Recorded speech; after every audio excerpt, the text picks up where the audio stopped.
welcome to Insert AI Generated Title, a podcast about artificial intelligence and how it impacts our lives, produced by the California Center for Ethics and Policy, or CCEP, at Cal Poly Pomona.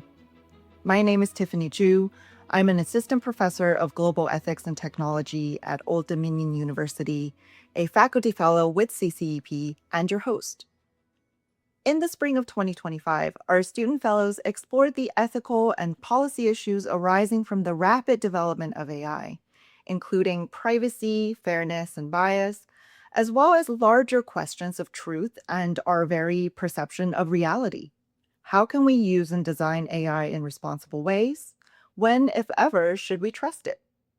In this season's episodes, students will draw from our seminar discussions and their own lived experiences to explore how AI is affecting education, creativity, scientific inquiry, and human relationships. In today's episode, we're thrilled to share with you a recording of a panel discussion held this past year at Cal Poly Pomona, titled Algorithmic Identities: Race, Gender, and Power in AI and Social Media. This panel brought together two experts for a rich discussion on questions of power and privilege, including narratives about gender in online wellness discourse and the harms caused by perceptions of AI neutrality. The panelists were Tiffany Tsoulis, assistant professor of philosophy at Cal State Bakersfield, and Rahim Eskridge, research and instruction librarian for the College of Environmental Design at Cal Poly Pomona. You can find a video recording of this event on CCEP's YouTube channel.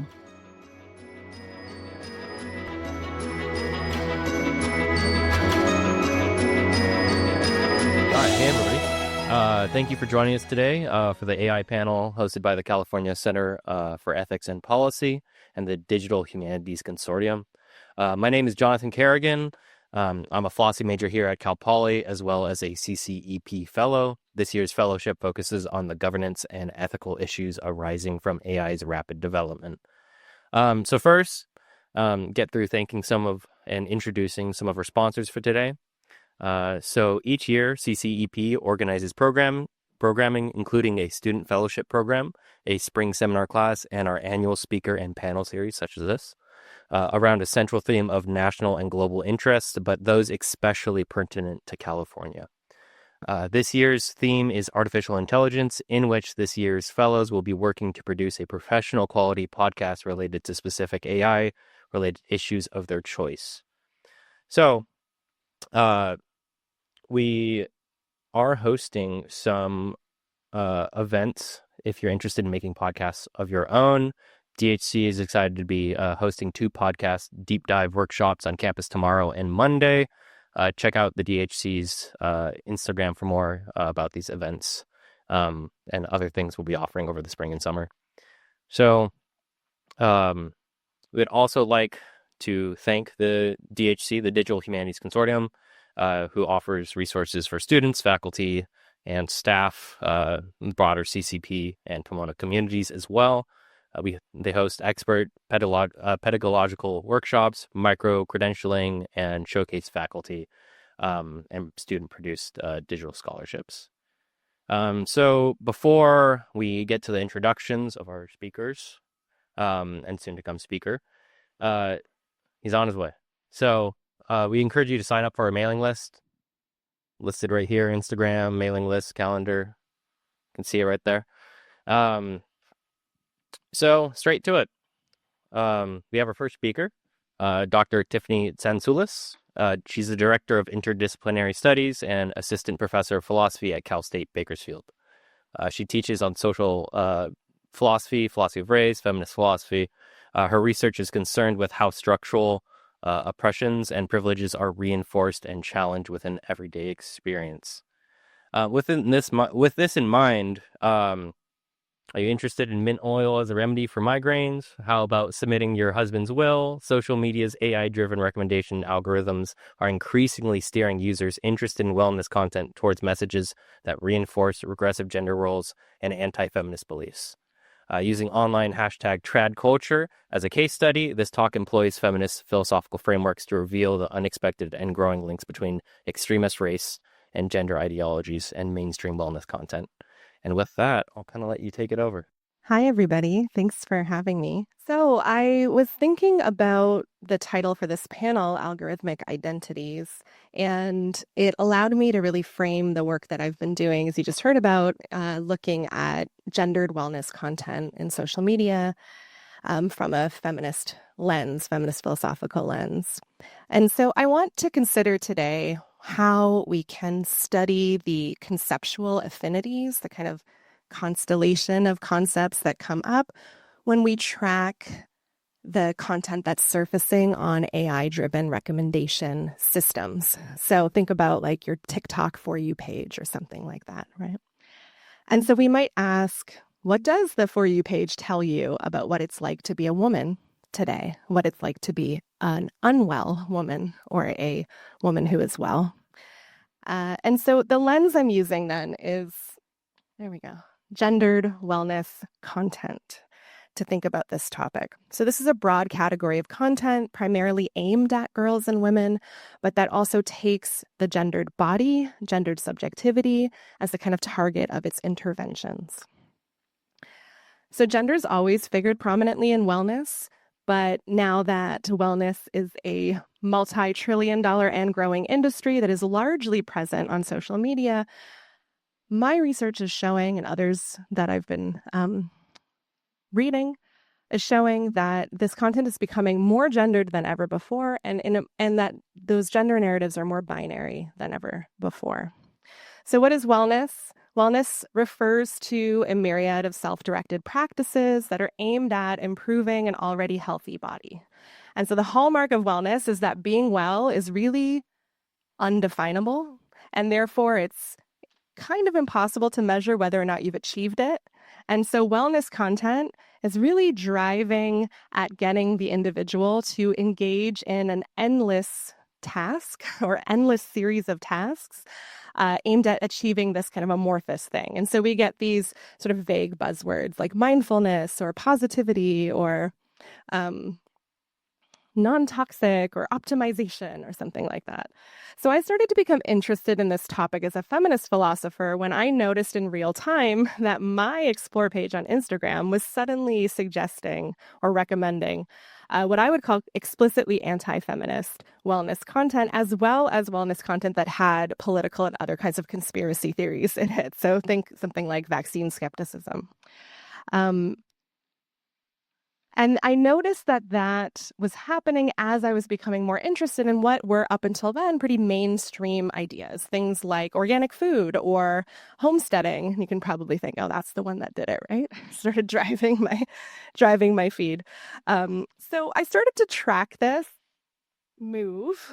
I started to track this move, and both by using my own research accounts on Instagram and TikTok, and also looking at what was already out there. And so some of this data exists largely in media studies, extremism studies, and a lot in the popular press. So you've probably seen some of this popping up. There's all kinds of articles now about wellness and tradwives and that kind of thing. There's a lot more data-driven analysis right now on the analog to this, or that idea of the manosphere, right? So there's a lot more out there already on how algorithmic recommender systems are driving boys and men toward red pill content, extreme misogynist content, but there's less attention on the women's side of things. So we're going to focus on the women's side of things today. And so as a feminist philosopher, I'm particularly interested in understanding these pipelines. So how is mainstream wellness content driving toward extremist gender and race ideologies, and as well as the growing anti-feminism in these cultures. And so I want to think about how feminist philosophical frameworks can help us diagnose what's happening, but also hopefully provide some solutions or some challenges. And so I'm going to use tradwives as a kind of useful case study for this type of analysis. So there's one question I want us to keep in mind for the presentation, which is, how is recommended content reshaping our common narratives about womanhood, motherhood, and femininity? And so I want to start with the topic of recommended content, right? So I've been talking about recommender systems. Our informational ecosystem is rapidly changing. And increasingly large part of that is the content that's surfacing with these AI recommender systems. Recommender systems refer to the complex interaction between us as content consumers and also producers. The system itself, so the platform, the algorithms that drive the recommendations, other forms of the user experience. And then, and this researcher Narayanan gave us this handy graphic, right? And then that complex interaction between those things is producing emergent effects. And so this idea that this might be reshaping our narratives about social identity, how we understand ourselves to be gendered subjects, to be raced subjects, would be one of those emergent effects. Okay. Couple things to note here. We don't know that much about how these systems work. There's some proprietary black box information there, but we know enough that we can assume that the main objective is something like driving engagement. Yeah. So whatever it's recommending to you, it's trying to get you to engage. And it's important to know that engagement is not, doesn't mean you like it. It doesn't mean that you want to see that content. It means that you're looking at it. You're watching it. You're not scrolling away. And there's been lots of studies, some done by Meta, previously Facebook, right, that shows that outrage, for example, drives engagement. So in some ways, the more out there the content is, the more engagement, because you get the people that like it that are looking at it, the people that hate it are looking at it, right? The people that are neutral but are just kind of gawking, hey, they're looking at it too. So these recommender systems, we know, are driving content that we're all looking at more and more and more hours a day, and this kind of euphemistic phrase we have here, right? Of course, the notion of quality might not be normatively desirable. In other words, we know that this isn't somehow some kind of altruistic social good system, nor is it some kind of nefarious evil system either. It's something in the middle. Okay, so I want us to think about these emergent effects. In particular, I want us to think about the way that these recommender systems, being such a large part of our informational ecosystem, might be affecting the very way that we understand who we are, especially when we think about our social identities, because our social identities, those identities we share with other subjects, are always collectively fabricated, right? You might have your own notion of what it means to be the gender that you are, but you don't control that completely. That didn't just come from you. It's a communal project. And so these recommender systems and the feeds they produce are now part of that project. Okay, so back to our question then, keeping this in mind, right? How is this content reshaping our narratives about womanhood, femininity, and motherhood? And so the particular lens that I took on this issue, as I said, is gendered wellness content. And so what have I found? What do we see? Well, the first major reshaping happened when there was an explosion of what I want to call, neoliberal wellness content. And this is probably best represented by somebody like Gwyneth Paltrow and her Goop empire. This is really peaking around 2020. And we'll talk a little bit about why that peak is no longer the case. So the hallmarks of this kind of content is we get this sort of apolitical idea that what it means to be a woman is to lean in, right? You want to be a girl boss. You want to seize agency via economic power. You want to be a better consumer. You have a little bit of distrust of traditional epistemic authority, but that's kind of an agential thing. You want to become the epistemic authority. So we can see this idea of do your own research coming in here, but also there's a lot of guru-student relationships developing in this kind of content, right? So you're not just going to trust the establishment, but you're going to find your own authorities that you want to trust. Now, of course, there's also like an unexamined, unacknowledged investment in what might be called a very traditional notion of white femininity here, right? That we can take up white femininity as a form of social power. And reliably, that's been the case in the Western world. Okay. Now, feminists have been raising the alarm about this kind of content for a long time. I have some of the texts up there. All of their critiques, while amazing, have a common theme, which is that one of the big problems with this content is it's this allegiance to neoliberal capitalism. So we have what are structural problems, unhealthy food systems, failures in women's health. But we are coming up with individual solutions to those problems that, you just need to find the right crystals or find the right guru who can take you to the right retreat or something, instead of looking at what non-neoliberal feminists have been arguing for forever, right? What we need are community-based, grassroots, heterogeneous structural solutions to these structural problems, not individual ones. Okay. But then something happens through the pandemic, and I'm calling this the pandemic shift.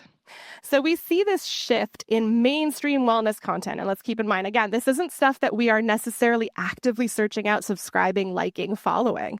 This is stuff that's coming to our eyes via these recommender feeds where we're spending most of our time now anyway. Okay, this shift happens. We start to notice that wellness content, mainstream wellness content, takes on this more nostalgic, soft aesthetic. There's a kind of romanticized, rural vibe going on, right? We don't want to be lean-in girl bosses anymore. We're tired, right? We want to pretend to be farmers in nice dresses. It looks very nice. Those are actually two different wealthy white women pretending to be farmers. But there's a pretty uniform aesthetic going on here. Okay, so what's interesting to me, though, is what happens here is all of a sudden we see an intensification of binary gender narratives, binary gendered aesthetics.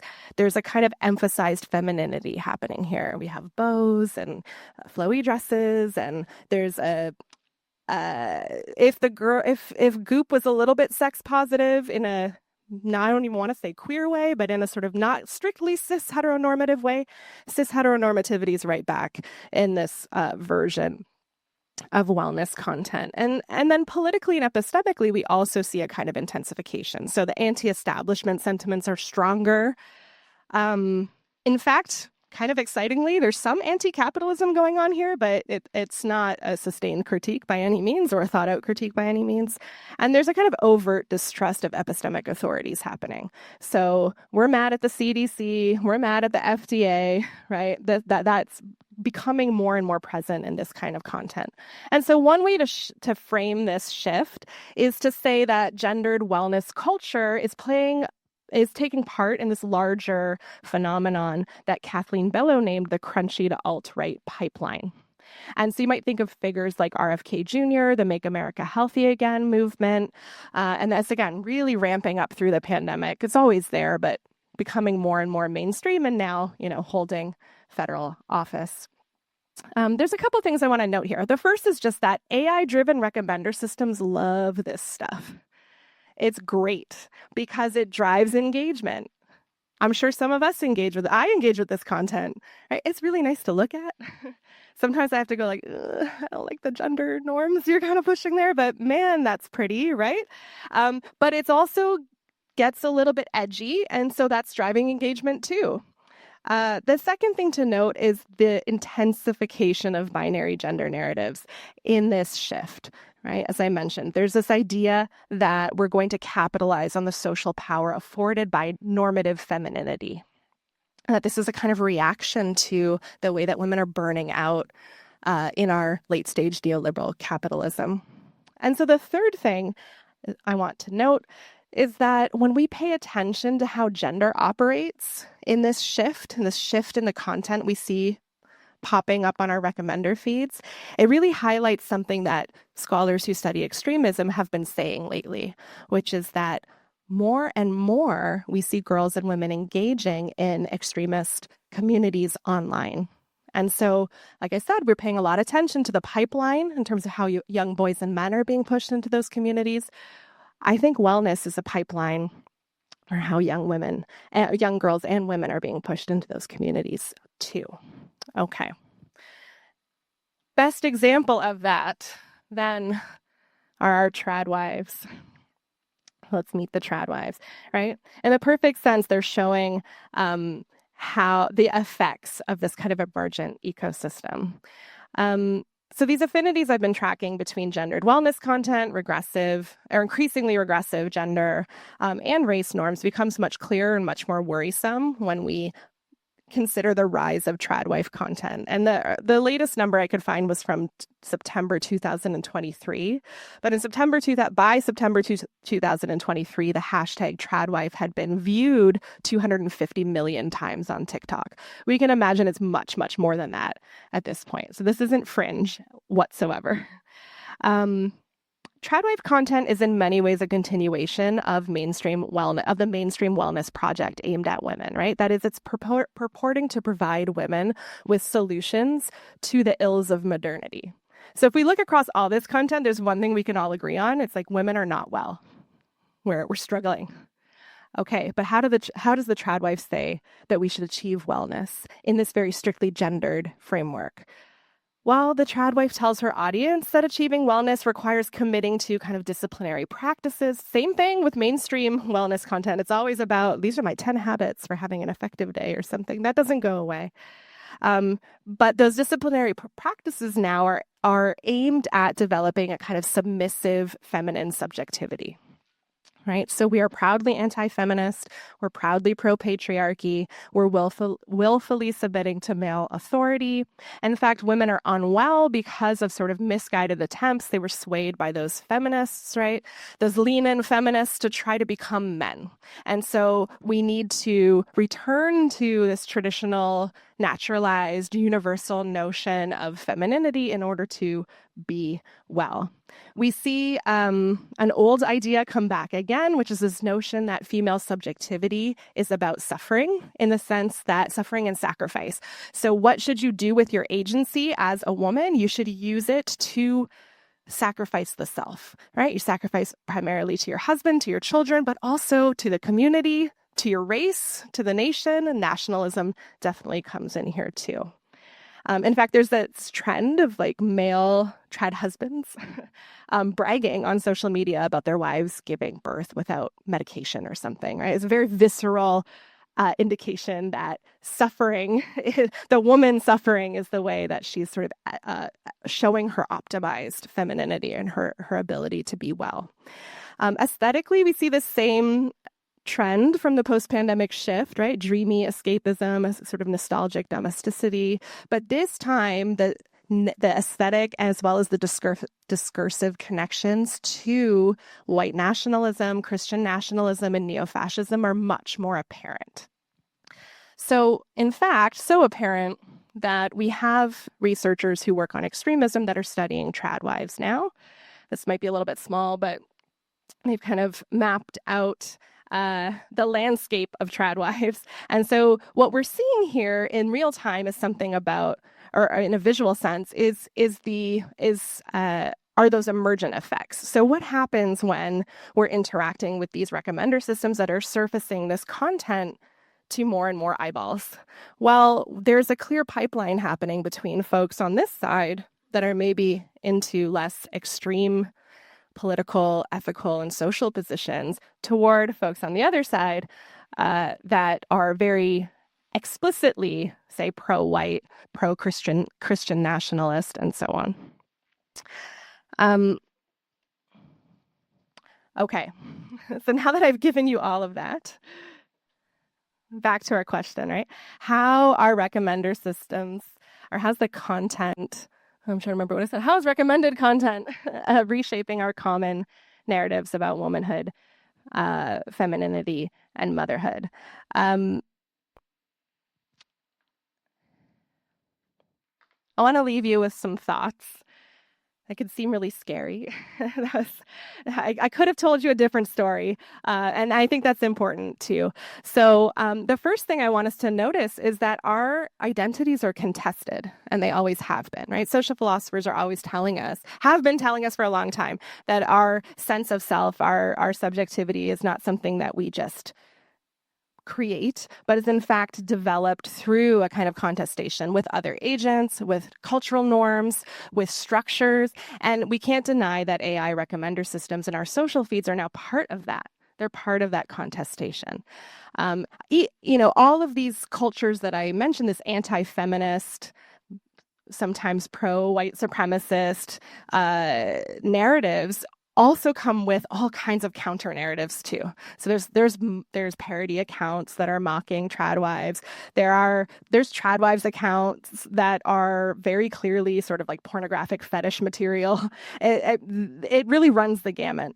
And I think that tells us something. It tells us something really interesting about what it means to have a social identity. And really, for the first time, we're seeing it visibly in front of us, all of these contradictions and contestations. So there's that. The other thing I want to leave us with is that I think feminist philosophy can really intervene here in an interesting way. So the work that I'm going to do going forward, from my tradition, I work in feminist phenomenology and existentialism, is to think about how ideas way back from 1949 from Beauvoir, for example, are relevant now, that we can think about the connections between mainstream, sometimes even late feminist wellness content and this tradwife anti-feminist content. There's connections there. For example, seeing the idea of being a woman as a disciplinary product, right? That regardless of whether you think it's empowering or you're intentionally trying to disempower yourself, that womanhood is something that requires this kind of constant disciplinary intervention. Finally, lest we think that this kind of content exists in a cultural, social sphere that doesn't touch on policy or public life, unfortunately not the case, right? So we can see how some of the emergent effects we want to be concerned with are how are these recommender systems and the content that they're, again, putting on more and more eyeballs is shaping and reshaping our beliefs, affecting our democracy and our public policy. And so giving you one example of this is from House resolution from the current Congress, came from a member from Arizona. It hasn't been taken up by the House, but it's just been introduced. But it's a resolution on women's health care. And I highlighted some pieces there for you because really interestingly, wow, I think I know what's on his Instagram feed, right? We can see how this language is coming right into our public policy, right? That is that we need to have healthcare for women that emphasizes wellness, including spiritual wellness. And then that last part, right? That healthcare for women should also address the needs of men, families, and the communities. It's taken right out of the Tradwife playbook. Okay. I'll stop there. I'm excited to talk more with you all. Thank you. Our next speaker is Rahim Eskridge, a CPP librarian from the College of Environmental Design, who will discuss AI ethics from the standpoint of power and privilege and the harms caused by the perceptions of AI neutrality. His talk, Navigating Away from Algorithmic Injustice. AI systems are reshaping how we access and understand information, but at what ethical cost? This talk examines how AI ethics with racism, intellectual property theft, and information literacy development.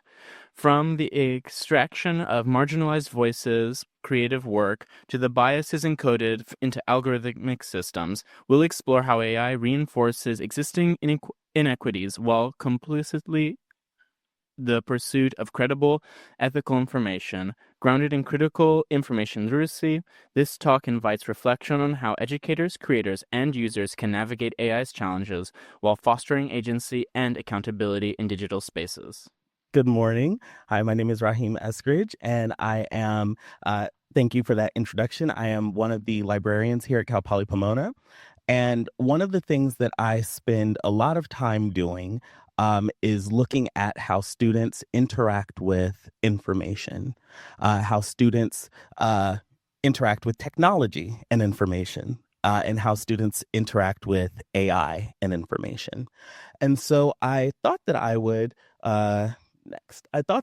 just take a second to talk about what AI ethics is, because we have not come to a consensus of what AI ethics is and what that means and what that looks like in our practices, in our beliefs, in our behaviors. So I wanted to give kind of three different, they're related, but three different kind of entities definition of AI ethics. So we'll start with IBM. IBM is a major technology industry.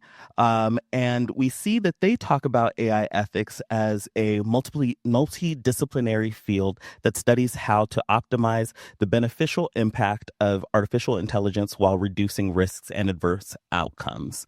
And that sounds nice. That sounds cool, right? I don't think that just reading that sounds like a bad thing. Let's look at Wikipedia. I wanted this one specifically because Wikipedia comes to us from the community. Anyone can add to it. That also adds, an additional red flag of consideration, but it's generally what we can think of as what the community at large, whatever that looks like, thinks about what this should look like. So it looks like collectively Wikipedia has decided that AI ethics, the ethics of artificial intelligence covers a broad range of topics within the field that are considered to have particular ethical stakes. This includes algorithmic biases, fairness, automated decision-making, accountability, privacy, and regulation. To be fair to IBM, they do discuss this a little bit more. These are just little snippets, of course. And theirs is very similar as you read on the IBM website. Microsoft gives us one where they don't actually refer to AI ethics as AI ethics. They refer to it as responsible artificial intelligence as their approach, specifically with their Azure product. And that is an approach to developing, assessing, and deploying AI systems in a safe, trustworthy, and ethical way. It's a framework for building AI systems according to 6 principles, and we'll notice how familiar those are: fairness, reliability, and safety, privacy and security, inclusiveness, transparency, and accountability. So thank you for reading that along with me. I know it's up there, but I wanted to take a second to do that because what we don't see is what this looks like in practice, right? So Dr. Safiya Noble brought us about a decade ago, The Algorithms of Oppression, a book where she discusses her research looking into how algorithmic systems display or have displayed or have resulted in what can be viewed as racist outcomes, such as typing into Google woman, and you get a certain look, typically Caucasian, and typing in black woman, and the first hits were pornographic, right? So we see that even what should be objective, right? Objective would just be black woman, and you would typically imagine one would get an image of a cis black woman. That comes coded with all of these intricacies that one would not originally anticipate to be there. But the result is that. And how is the result that? AI is not magic. AI is not mysterious in that way. AI is a aggregation, right? It's a combination. It's not neutral. AI is a reflection of human biases. It is a compilation either by large language models or other large data grabs of information that humans have created. Now, we'll discuss what that looks like for us a little bit later on, now that we have more advanced AI systems. But originally, the idea is this is what humans have created, but it comes coded with all of the biases that we have put there, particularly in the Western countries, particularly the United States. We know that our data sets are often biased towards Western views, particularly those in the United States, English-speaking countries, and so on. So AI, like people, tends to trend towards racism until it's told not to. So the damage has already been done once we've told it not to. So how do we confront that? Here are 2 videos that I won't play right now because we will be here forever. But we have Safiya Noble talking about the experience of doing this research. And then we have Joy Buolamwunmi. I'm sorry. She's not here, so I apologize to her from a distance, talking about the experience of not being seen by AI. What does that mean, right? So we have one instance where a Black woman is seen as a sex object, and another instance, what Joy talks about, AI systems not being able to recognize Black faces, being rendered invisible by AI systems. So two extremes, one of hypersexual hypervisibility, the other of absolute invisibility. How does that impact one? How does that impact one experience, right? How does that impact how one trusts or distrusts AI systems, right? Now, I want to talk about building these systems for just a moment, because as I mentioned, they're not neutral. They're not neutral.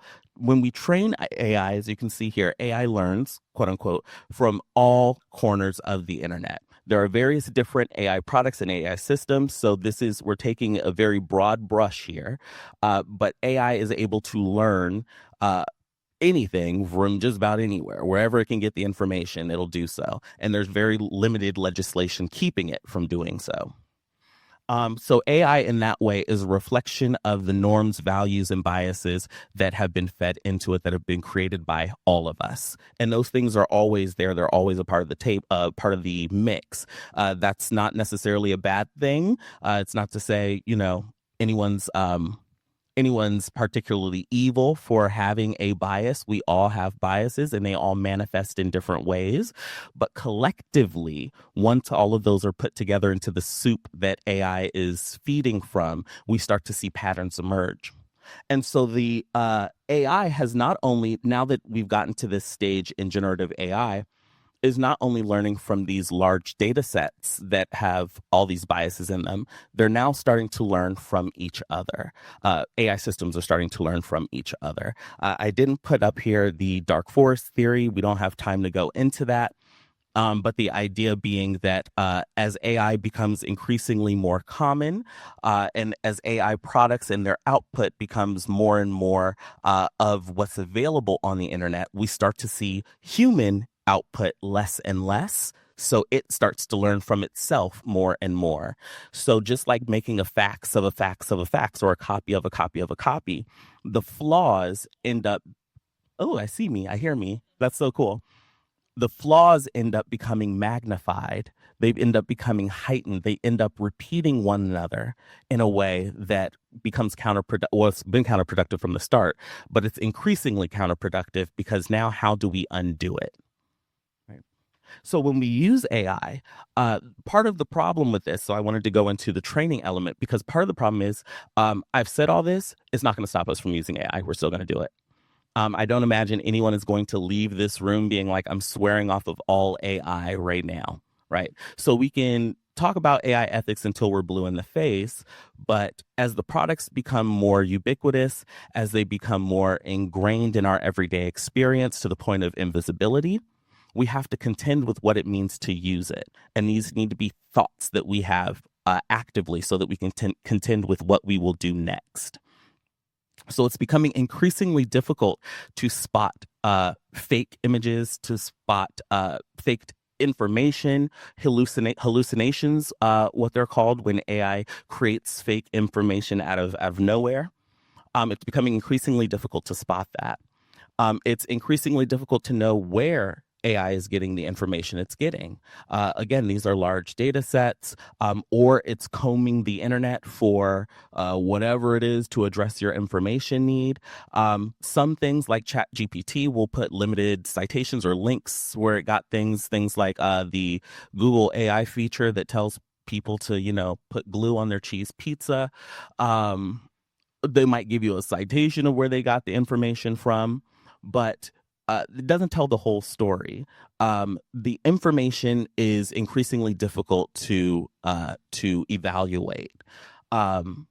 In some instances, we think that the AI knows more than we do, and that it's better at what it does than we are at those things.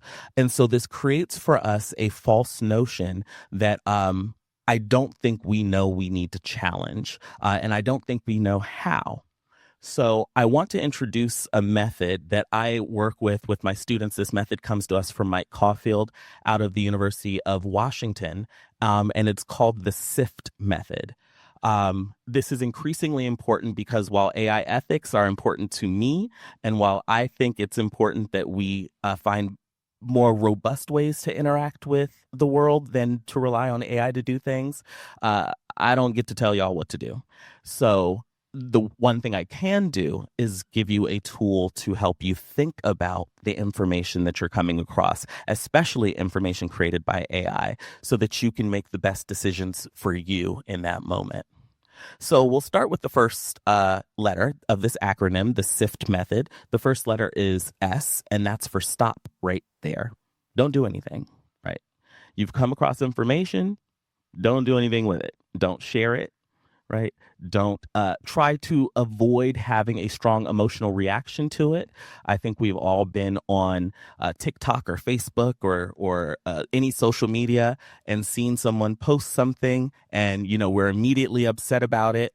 And then we post it to the group chat and we start, going in on this person, knowing that we haven't even read the actual article or seen the video, right? We're reacting to the headline. So this asks us to stop. Don't engage. Just sit with it for a second, because our very next step is going to be to investigate the source. Where did this come from? Right? I'm looking at this video, or I'm looking at this article, or I'm looking at this image. I have an emotional reaction, but I don't even know who made it. I don't even know where it came from. That's a problem. That's a problem, right? Once I do know who it came from, what's their reputation? Are they known for putting out inflammatory information? Are they known for putting out fake information or unverified information? Who are these people? What are their credentials, right? I got to investigate the source.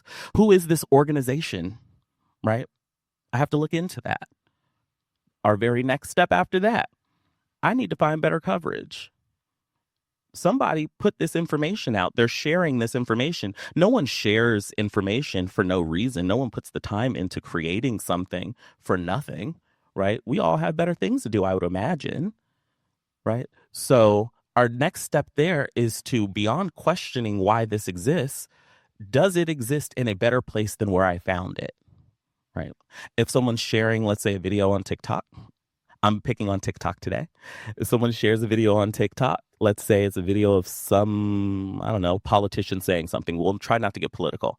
Some politician saying something. Is there a better place that I can access this video to see what was said, right? I'm seeing a clip. I have an emotion based on this clip. I don't even know what the person said in full. I don't even know if this video is real, right? Deepfakes, AI is very, very good and getting better every day at deepfakes. I don't know if you all have seen the videos of our president saying things that he did not say, although he says a lot that we need to be concerned about. I need to look at the video where it's supposed to be, where it lives, at a more official source. Can I go to, let's say, whitehouse.gov, right? If this is an academic article, so many students will type into Google, whatever it is that they want to find. And they find that article on the first page. They never look at the second. Find that article on the first page. They're like, aha, this is the one. This is the research right here. They click that PDF. Where'd that PDF come from?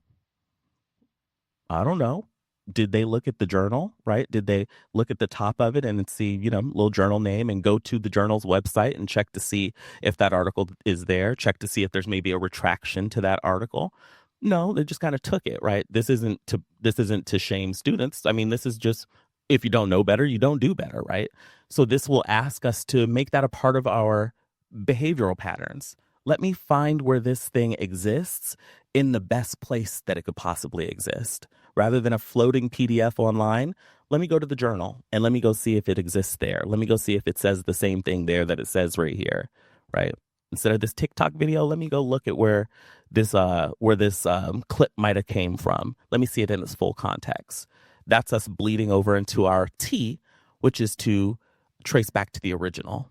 Because I don't only want to go back to the source, right? I don't only want to go back to where this thing exists. I want to know why it's there. What is the context that it exists therein, right? A deep fake, I mentioned, for example, a deep fake of our president saying things that he did not say, right? Why did somebody make this? Did they make it to be inflammatory, or did they make it to show how good AI is at creating deep fakes? Same product, different reasons for existing.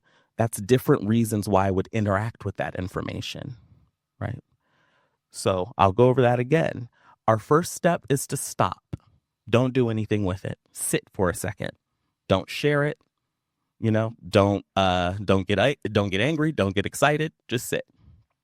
Our next step, we're going to go back and investigate the source, the person, the organization. Why did they post this? Why did they create this? Right? We're going to find better coverage. If I can get this information somewhere else, should I get that information there instead? Right? If someone has citations in their article or in their video or in their whatever, if they're linking out, maybe I should go look at some of those to make sure that they say what the person says they said, right? Find better coverage. Then I'm going to trace back to the original. I might need to do a reverse image search. That might be necessary. If this image looks like it's old and legitimate, but there's no record of it prior to 2 days ago, it's probably not a real image, right?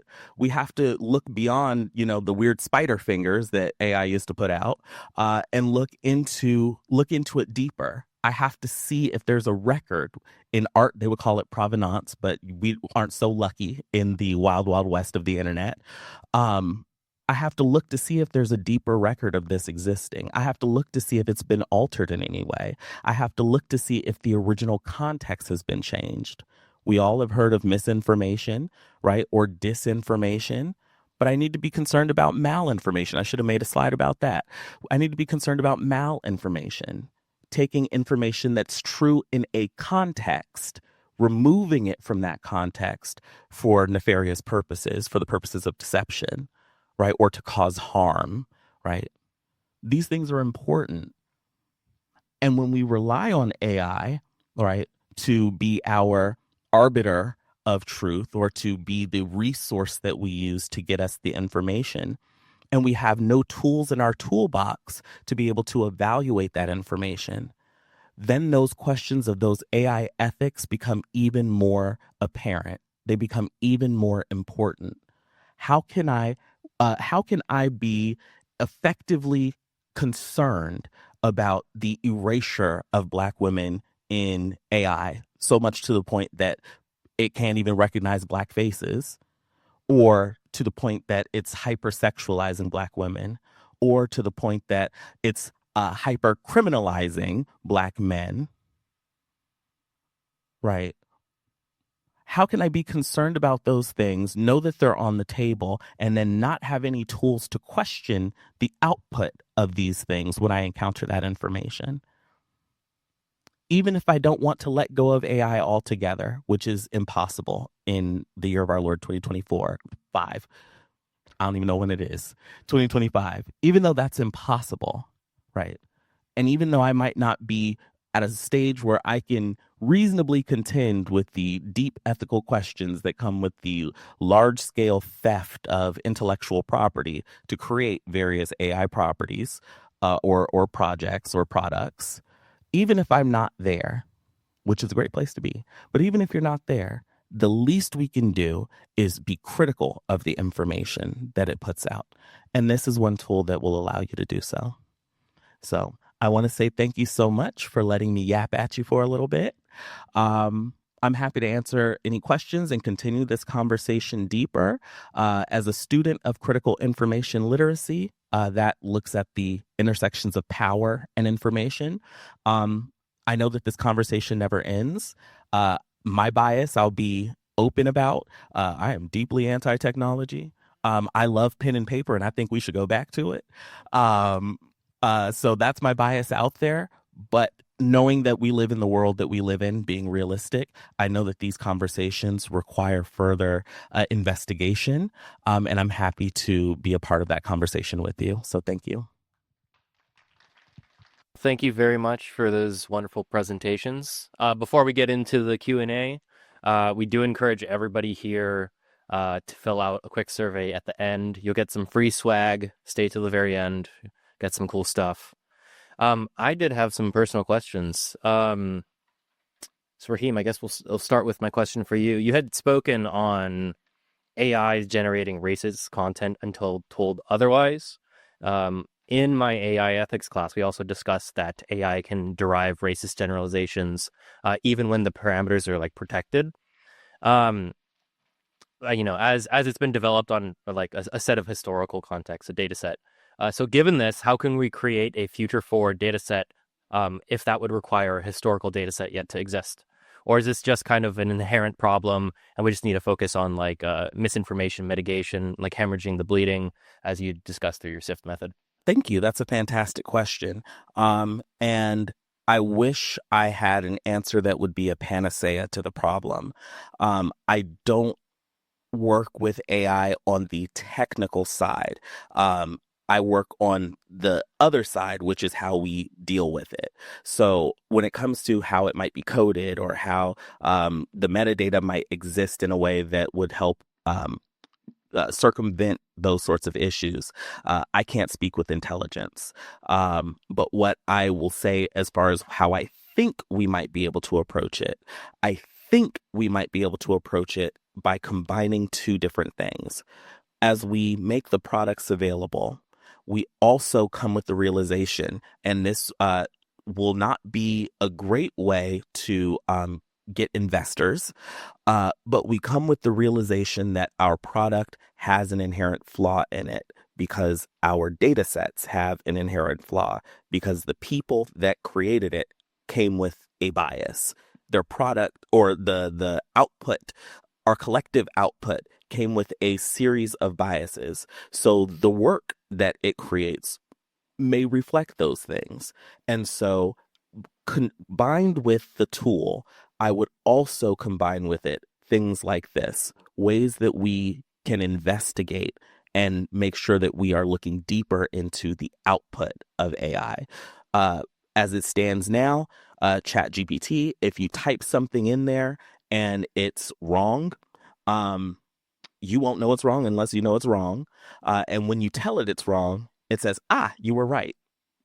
This thing is, it doesn't know that, right? It's not a person, right? And it's not necessarily even remembering why it was wrong, right? So I don't know what the technical solution to that is. What I think is a measure to meet that issue is on the human side of things. We, I think, are more malleable than the machine is how I would answer that question. Yeah, thank you very much for that. That was a great answer to the question. I do have a question for you, and then I believe you have questions as well, and then we're going to open up to the audience. What I was really interested in when you had brought up was saying that outrage drives engagement. So I had written down here, do we need to change the parameters of the algorithm such that inflammatory ideas don't fester into larger scale injustice? Or is it just systemic to the individual such that it seems to me it's like driven by, capitalist drive and this derived sense of auto-exploitation? I know you talked about feminist phenomenology in kind of regards to this, and I was really interested in what you had to say about that. It's another good and complicated question. So I think the answer is yes to both of those things. However, it's not so easy. So a little while back, Facebook, in a different timeline, wanted to see if they could tweak their parameters so that the content that was surfacing was more socially responsible. We don't know exactly what they meant by social responsibility, but that's the term they used. So they did it. And in the test case that they did, what they found was that people stopped using Facebook as much. And so then they dialed it back. So I think it's important for us to understand that it's not, and look, I could tell that story and we could say, oh my gosh, Meta, that's horrible. You guys are terrible. And maybe they are. Don't arrest me. But But at the same time, we have to understand what social media is for. And I think that's something we're really struggling with. I don't think it's wrong for a platform to say, we have less users because of this tweak we made, so we're going to dial back the tweak. Sure. We're in trouble when we're trying to understand. It's like a classic problem of structural oppression, actually, right? There is no bad agent. There's not a tyrant we need to overthrow necessarily. There's not this one thing. Iris Marion Young, feminist phenomenologist, tells us this, right? This is bad things are happening when everybody's just doing normal everyday stuff. Yikes, what do we do? Well, it takes a large-scale structural shift.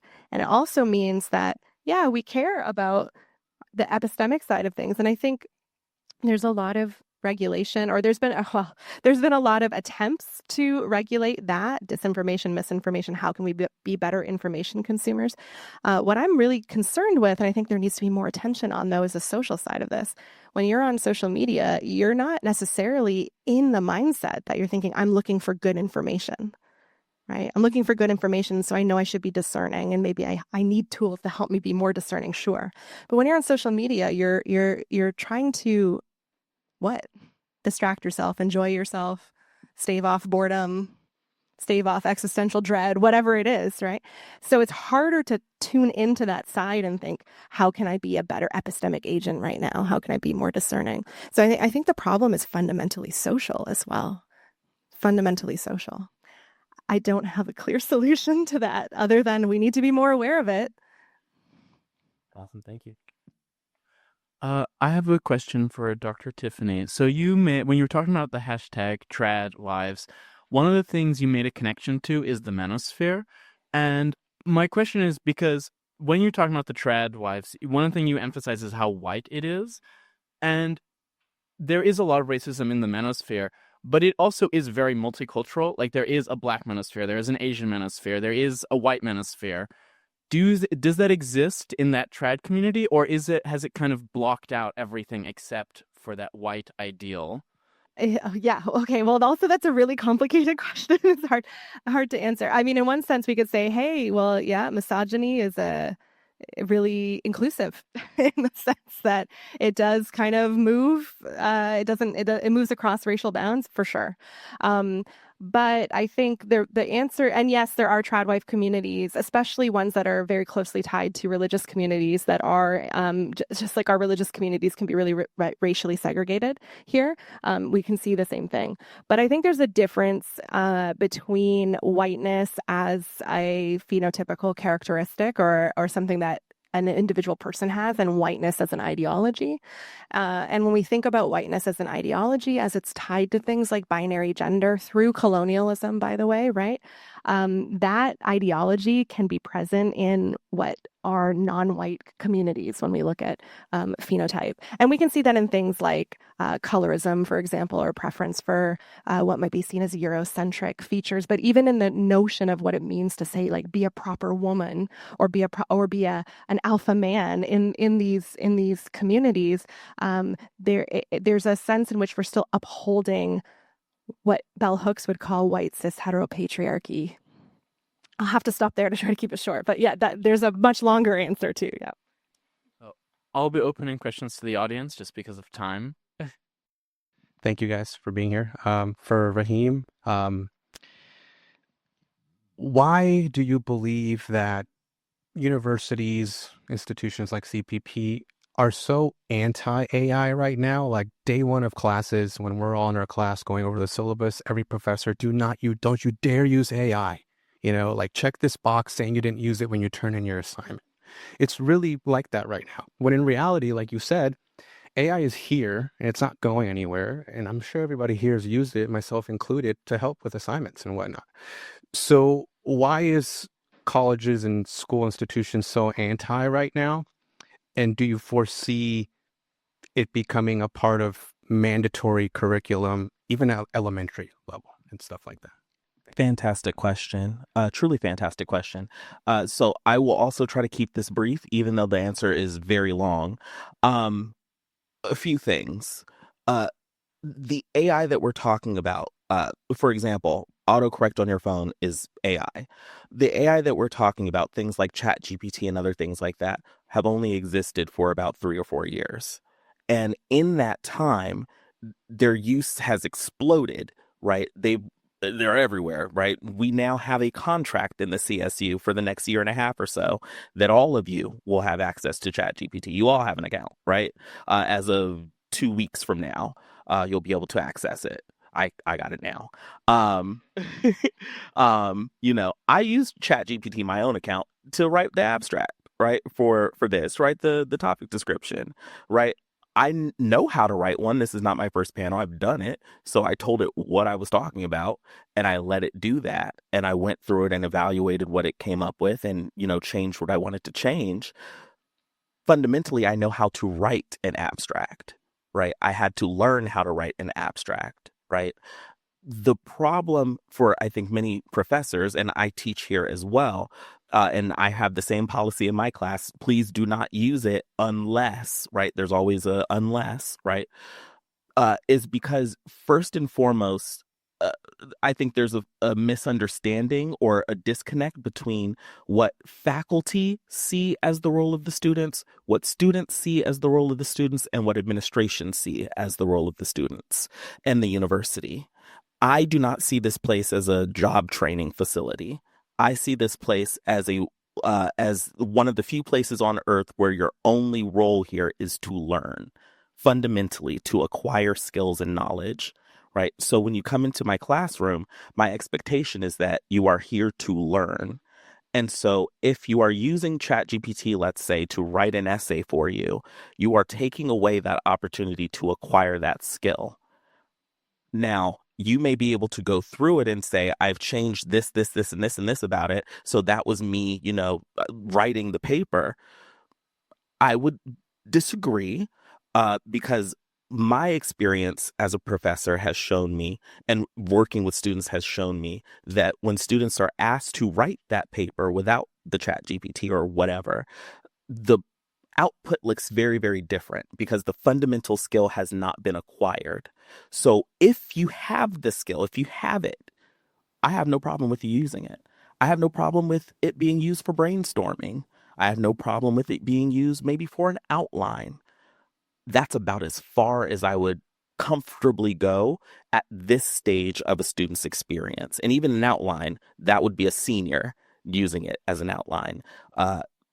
Anything else, I think you still need to build the skills so that you can then do this sort of evaluation stuff and then be able to use it. I gave this example, and I'm going to stop talking now. I gave this example in a class just before this one. I think AI is a tool, just like any tool. I think it should be used. I would never, ever give a jackhammer to a child. It would be irresponsible. They don't know how to use it, and it's too much. It's not appropriate for their use. At this stage in the game for many students, I don't think ChatGPT is an appropriate tool for the use that it will be used for. That's my answer. So I'm a psychology major, and I have a question for Dr. Tiffany. So I've heard about and know of people in my life personally that are stopping therapy in the traditional sense and using ChatGPT as a therapist. And I'm wondering, how do you think that that is going to negatively or positively affect the reinforcement of like these racial, gender, and power structures that you were talking about AI reinforcing? Ooh, I have lots of thoughts about that. I think that's a really good question. And I think questions like that are going to come up more and more because, again, it's not just about AI as a research tool or as a writing tool, but also how AI is becoming integrated into our social fabric, right? It's providing care or justice, which is one we should be very scared of, or in this case, right, counseling or something. I think it's important to say that it's not necessarily going to only have negative effects, right? I mean, there's a mental health supply issue here in this country completely. So in that circumstance, in some sense, adding more access is good. Sure. However, we do want to be mindful about the need for guardrails. So expertise, credentialing, those things are guardrails. And I know that we're struggling right now with that. We have a lot of anti-establishment sentiment. Look, I have anti-establishment sentiment. I'm about it. But not all anti-establishment sentiment is equal. Counselors are trained in a particular way. It's flawed, but they're trained to do things like overcome their own biases. We can't reasonably anticipate that ChatGPT would in any way be able to replicate that. So I think at this point, it's the wrong tool for the wrong task. Accessibility, great. Cost effective, awesome. I think there's a better solution, which is let's make mental health care more accessible. Before we take the next question, make sure to fill out the survey so Alex Marfa can give you his swag that he's trying to get rid of. Thank you. This question could be for anyone, but it's just kind of a follow-up to the first question. So I'm a public high school teacher, and I was just thinking when y'all were talking that there was this like phrase going around like, oh, do math because you're not always going to have a calculator on you. But then students are like, oh, well, now we do. So my thought is kind of playing devil's advocate. What if a student says to me, well, I can literally, if ChatGPT can write everything for me and it's always in my pocket, why do I need to learn to write? We both want to answer. Yeah, I'll put my professor hat on for a second. Okay. Yeah, this is my response always. I'm like, why do you want to prove that you're useless? Right? Why do you want to say, hey, everything I can output, this machine can do actually better than me because I rely on it? Great. Why on earth would I ever hire you to do anything? Right? You're literally proving the fact that your brain is obsolete.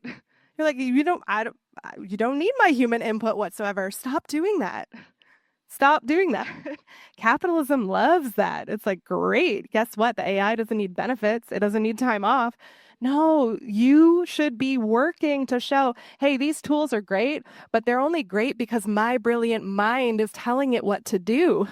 That's what you should be working to prove. Stop proving that you can't write as good as a free tool on the internet. It's terrifying to me. Equally terrifying. Yes. Excellent answer.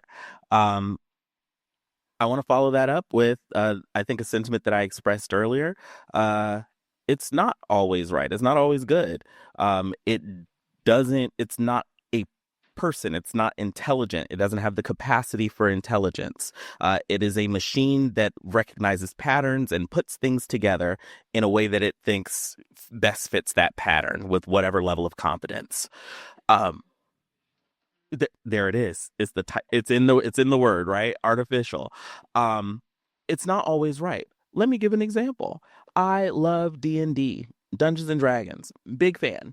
I wanted to test AI's capacity to be an assistant in the game. And then I said, you know what? Let me have it be the DM. Let me have it run the game for me, right? And I let it do that. And things that would be simple for you and I, such as keeping track of, let's say, our hit points, our health, right? Our health, it cannot do, right? It will not do it. It cannot keep track of multiple people's data across a campaign. It can't do it past 2 or 3 rounds, not effectively. And it will hallucinate. It will give fake information with total confidence. And then I have to go in and say, I don't think that's right. And it would be like, oh, yeah, you're right. Well, I know I'm right because I'm keeping track. So if I wasn't doing the work of keeping track, then it would be completely wrong, right? So fundamentally, it goes back for me. If you know how to do a thing and you can spot when it's wrong, then great. Feel free to use it. If you know math confidently and I'm not talking addition, subtraction, basic stuff. If you know advanced math well enough to have it do it for you and you can spot when it's gotten something wrong, great. Most people don't have that. That's I think my problem. So great question. And I love the devil's advocate because folks do say that. Why do I need to know how to write? Well, because writing is essential. That's how we communicate. And if you can't communicate well, and if you don't know what good writing looks like, then the 8th grade output of writing that ChatGPT produces looks like scholarship. It is not. Another thing that we talked about in my class is the fact that people will be offended if they found out that all of the personal letters and emails that you were writing were actually not from you, but from a chat GPT or something like that, right? So imagine you think you have a friendship with someone, but you found out that like nothing was actually written by the person. So this is, like depending on what you think about personal relationships, that might not be so good. So you want to be able to do that yourself. Yeah, maybe I'll add to that too. I think, we think about knowledge sometimes without considering the role that trust plays in knowledge production. And again, this is something we get from feminist epistemologists like Lorraine Code, for example. Trust is so integral to knowledge production. And trust is also integral to our relationships, right? Which is what made me think of it. But for your students, I say this to my students sometimes. I love my students. No, it's not hostile, but just let's work through. Would you trust ChatGPT to grade your work, right? Or do you want my mind doing it? And overwhelmingly, they're like, no, I don't want you to use ChatGPT to grade my work. Why? Right? And they're not concerned about professional ethics because they don't trust it. They don't trust that it's going to be fair. They don't trust that it will understand what they're saying in the way that I will. Yeah, exactly. We want to be really cautious about how much we're giving up to these technologies. And I'm not an anti-tech person at all. I think AI can be fantastic. I think it has a lot of problems, but I was thinking about the title of your presentation, AI neutrality, right? Yes, but I think that we need to let go of that ideology too. We need to stop assuming that AI is in any way neutral or in any way that it could even somehow fit into these complex relational networks that we've developed that are based on things like trust, mutual understanding. Maybe it'll get there one day, but it's not there yet. And so we need to, just like you would protect yourself from saying too much at a party with a bunch of people you don't know, right? Because you're like, I don't know what they're going to do with that information. They're going to turn around tomorrow and say, like, so-and-so was super wasted and she said some crazy stuff, right? Because you don't trust them, but you can open your mouth in front of people you trust. Similarly, think about the trust you might have with these tools or the lack of that trust. I think it really matters. I want to invite everyone to say thank you to our great speakers today. And